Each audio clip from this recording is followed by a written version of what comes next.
मित्रों, जय श्री राधे। राधे राधे।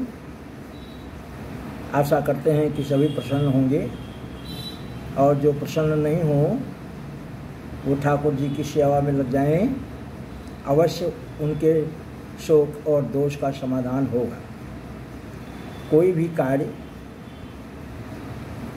घर में कोई घटना घट जाए, कोई बात हो जाए, कोई समस्या आ जाए और हमारे दिमाग में बात आ जाए कि भगवान ने ऐसा कर दिया, हमारे साथ काहे को भगवान है, क्या है क्या।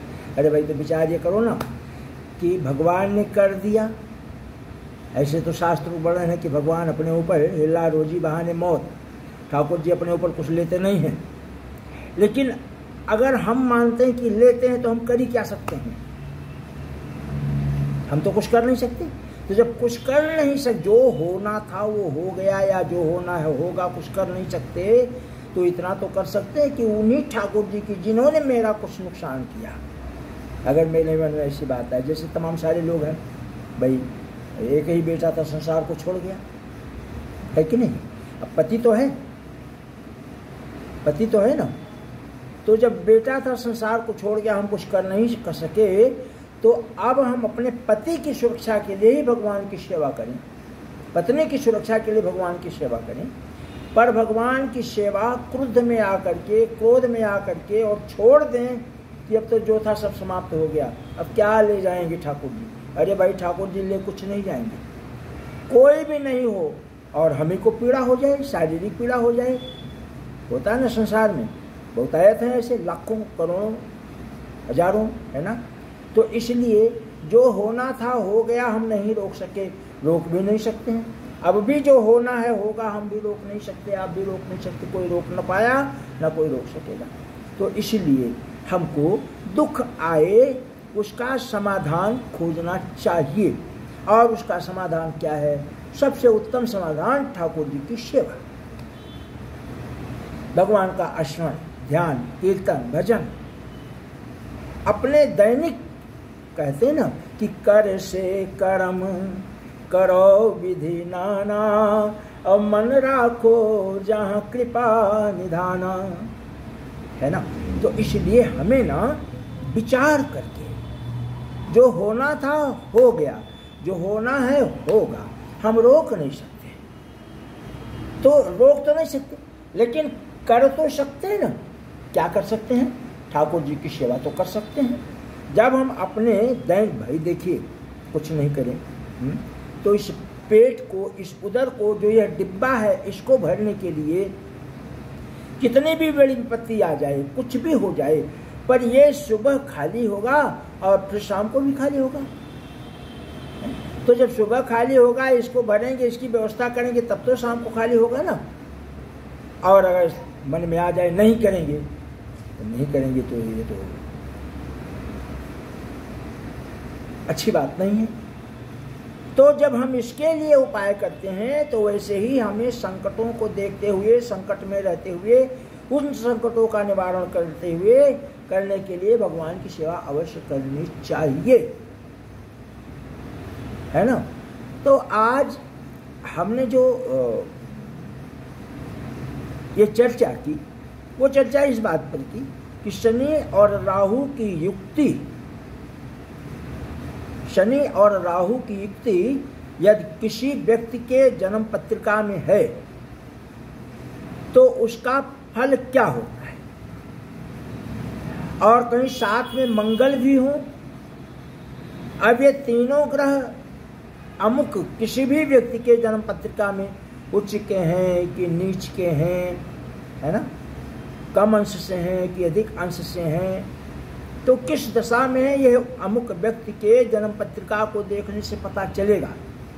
लेकिन जनरल पॉइंट, ये जनरल प्रोडक्शन, जनरल भाषा, जनरल बात, जनरल समझाना जो सबके लिए है, लागू तो सब पर होगा, कुछ न कुछ लागू अवश्य होगा। लेकिन पर्सनल जो जन्म पत्रिका होती है, वो डिटेल में अच्छी तरह से समझा देती है कि आप पर किन ग्रहों का प्रभाव है जिससे आपका सब अच्छा चल रहा है, और आप पर किन ग्रहों का दुष्प्रभाव है जिससे आप पर बुरा चल रहा है। ये जब तक आपकी जन्मपत्री नहीं देखी जाएगी तब तक समझ में नहीं आएगा। लेकिन जो जनरल चर्चा है, जनरल प्रोडक्शन है, जनरल ज्योतिष की चर्चा है, कुछ न कुछ तो हर एक व्यक्ति पर लागू होगा। अब मंगल जैसे ग्रह अनिष्टकारक होते हैं और तब समय ज्यादा कष्टकारक होता है। शनि एक नक्षत्र में 13 महीने रहता है, 7 नक्षत्र तक घूमने में 7.5 वर्ष लगता है और इसी को संसार में 7.5 कहते हैं, पनौती कहते हैं, है ना। तो ऐसा कहते हैं कि लग्नांश सप्तम स्थाने शनि राहु संयुक्तो, लगन में 7वें स्थान में यदि शनि और राहु की युक्ति है तो सर्पेण बाधा तस्योक्त शय्यायाम स्वपितोपच।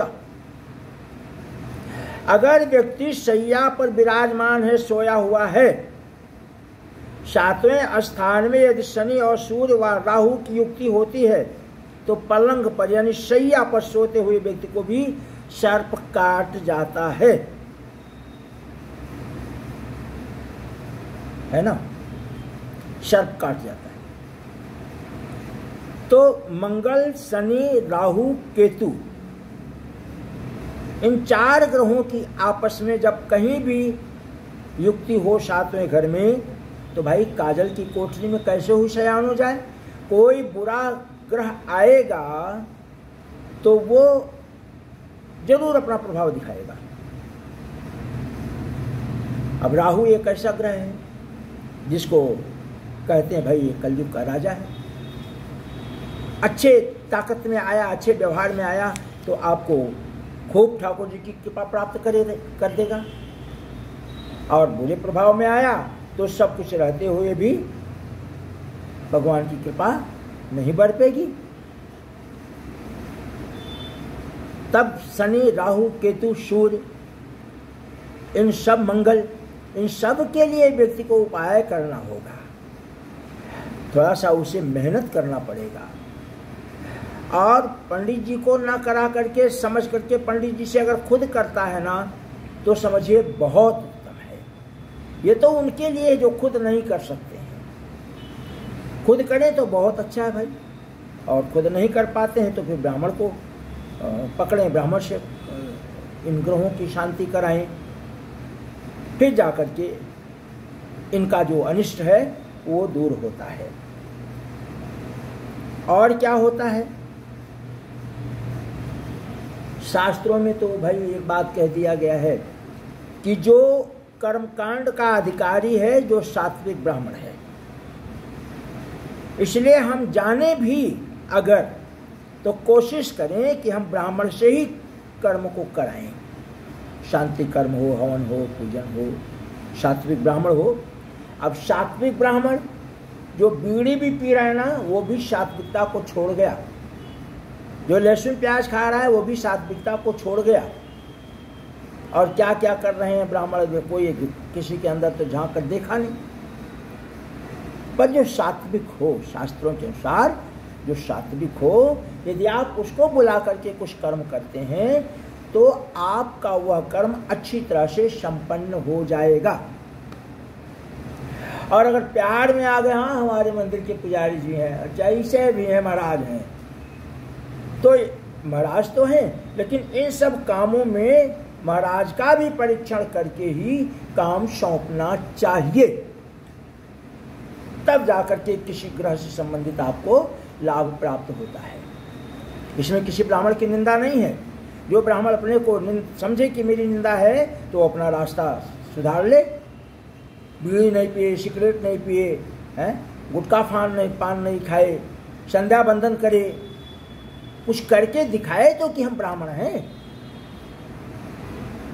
कि सारे ब्राह्मणों के कर्म को छोड़ करके और फिर कहे हम ब्राह्मण हैं, तो उसे अच्छा लगे या बुरा लगे इस पर मेरा विचार नहीं है। मेरा विचार सिर्फ इतना ही है, क्यों कि पूर्व जन्म कृतम पापम व्याधि रूपेण बाधिते, है ना। पूर्व जन्म में किए गए पाप इस जन्म में व्याधि बाधा के रूप में प्रकट होते हैं। उसका परिहार, उसका जप, दान, श्राद्ध व शांति कर्म से ही वो समाप्त होते हैं। तो कैसे समाप्त होंगे? सिगरेट पीने वाला, बीड़ी पीने वाला अशुद्ध ब्राह्मण से कराने से उससे अच्छा है कि आप जिस ब्राह्मण के बारे में समझो कि ये नैतिक ब्राह्मण हैं, उनसे कर्म कराओ। नहीं तो खुद घर में बैठ करके या मंदिर में जा करके कुछ करो, आपको कुछ तो लाभ होगा। भाई भोजन आप करोगे तो आपका ही भूख मिटेगा, ऐसा समझ लीजिए। साधारण सी भाषा में कुछ करो, अच्छा है। बोलिए श्री वृंदावन बिहारी लाल की जय। हमारा मेरे नाम से पंडित प्रकाशवान द्विवेदी के नाम से मेरा चैनल है। इसमें भागवत की भी चर्चा मिलेगी, ज्योतिष की भी चर्चा मिलेगी।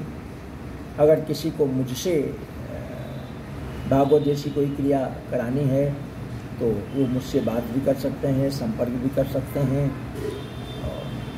हमारी अपनी 5 लोगों की टीम है, छोटे खर्चे में भागवत करते हैं। और जो मैंने उपाय बताया, यदि किसी की जन्म पत्रिका में ये है तो आप खुद भी हनुमान चालीसा का पाठ करना शुरू कर दीजिए। भगवान भोलेनाथ को जल चढ़ाना शुरू कर दीजिए। सोमवार को पंचामृत से स्नान कराना शुरू कर दीजिए। काले तिल वगैरह जल में डाल करके चढ़ाना शुरू कर दीजिए। इन सब चीज़ों से आपको लाभ होगा। साल में एक बार हम लोगों को गया जी लेकर के जाते हैं, तो यहाँ से 13 को पहुँचते हैं पिंडदान करवाने के लिए। वहाँ के ब्राह्मण पिंडदान करते हैं, हम तो करते नहीं। हम तो भाई मतलब लोगों को सब ले जाते हैं। वहाँ अच्छी तरह से आश्रम है, वहाँ ठहराते हैं पंजाबी धर्मशाला में, और अच्छी तरह से वहाँ के ब्राह्मणों के द्वारा उनका कार्य होता है। कोई ठगी नहीं होती, कोई और बात नहीं होती है। उसी आश्रम में ठहरने की व्यवस्था रहती है। उसी आश्रम के ब्राह्मण सारे प्रोग्राम करते हैं, तो इसके लिए भी संपर्क कर सकते हैं। लेकिन हम त्रयोदशी को ही जाते हैं, त्रयोदशी को जाते हैं, चतुर्दशी को पहुंचते हैं, अमावस्या को वहाँ प्रोग्राम कराते हैं, और अगले दिन सवेरे 6 बजे ट्रेन रहती है, उससे हम सबको लेकर के जयपुर वापस आ जाते हैं। तो 10 लोग, 15 लोग, 10 लोग, 15, लगभग कम से कम 10 तो होना चाहिए। इस साल मेरा कोई विचार नहीं था, पर इस साल हम अपने ही मंदिर में कर्नाटक में श्रीमद् भागवत का पाठ रखेंगे जनता जनार्दन के लिए। तो इस साल कोई उम्मीद नहीं है, पर कथा तो 2 दिन पहले संपन्न कर देंगे। 15 दिन की कथा रख रहे हैं, 2 दिन पहले संपन्न कर देंगे। अगर 10-5 लोग इकट्ठा हो गए तो फिर गया जी चले जाएंगे। हमारा नंबर है 9828804766। इस पर आप संपर्क कर सकते हैं, और कुछ समझ में नहीं आए तो मुझसे पूछ भी सकते हैं। और विशेष जानने के लिए आपको खुद अपनी जन्म पत्रिका दिखानी होगी। जय श्री राम।